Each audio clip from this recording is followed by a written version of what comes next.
বাংলাদেশ থেকে কলকাতায় চিকিৎসা করাতে এসে নিখোঁজ হয়েছেন দুই যুবক। কয়েকদিনের ব্যবধানে কলকাতার মার্কুইস স্ট্রিট অঞ্চল থেকে ওই দুই যুবক নিখোঁজ হন। এ বিষয়ে পার্ক স্ট্রিট থানায় অভিযোগ দায়ের করা হয়েছে। রহস্য উন্মোচনের জন্য তদন্তে নেমেছে পার্ক স্ট্রিট থানা পুলিশ। গত 18 জুন বাবা মায়ের সঙ্গে কলকাতায় আসেন বাংলাদেশের পাবনার বাসিন্দা মোহাম্মদ দেলাওয়ার হোসেন। কলকাতায় এসে কলকাতার মার্কুইস স্ট্রিটে একটি হোটেলে ওঠেন তারা। পরের দিন অর্থাৎ 19 জুন রাতে হঠাৎ হোটেল থেকে উধাও হয়ে যান দেলাওয়ার। সারা রাত ধরে মার্কুইস স্ট্রিট অঞ্চল খোঁজাখুঁজি করার পরেও দেলোয়ারকে পাওয়া যায়নি। বৃহস্পতিবার 20 জুন বিকেলে দেলোয়ারের পরিবার কলকাতার পার্ক স্ট্রিট থানায় একটি নিখোঁজ ডায়েরি করেন। অভিযোগ পাওয়ার সঙ্গে সঙ্গে নড়েচড়ে বসে কলকাতা পার্ক স্ট্রিট থানার পুলিশ। দেলোয়ারকে খুঁজে পেতে সমস্ত রকমের প্রচেষ্টা চালাচ্ছে পুলিশ।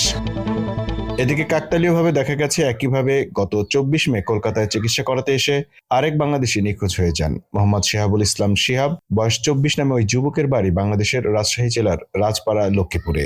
শিহাব মানসিকভাবে ভারসাম্যহীন ছিলেন। শিহাব তার মা বাবার সঙ্গে কলকাতায় মানসিক রোগের চিকিৎসা করাতে এসেছিলেন। তার নামে কলকাতা পুলিশের সদর দপ্তর লালবাজারে নিখোঁজের ডায়েরি করা হয়েছে, তবে এখনো তাকে খুঁজে পাওয়া যায়নি। শিহাবের পরিবার বাংলাদেশ থেকে কলকাতায় এসে উঠেছিলেন কলিং স্ট্রিটের একটি হোটেলে। শিহাবের বাবা শফিকুল ইসলাম জানান, গত 22 মে বাংলাদেশ থেকে কলকাতা এসেছিলাম ছেলের চিকিৎসার জন্য।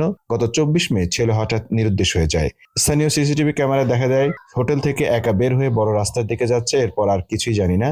প্রায় 1 মাস হয়ে গেল ছেলেকে নিয়ে দেশে ফিরতে চাই। কলকাতাস্থ বাংলাদেশের উপদূতাবাসের তরফ থেকে জানানো হয় তারা সব ঘটনায় পুলিশকে জানিয়েছে। পুলিশের সঙ্গে তারা যোগাযোগ রেখে চলেছে।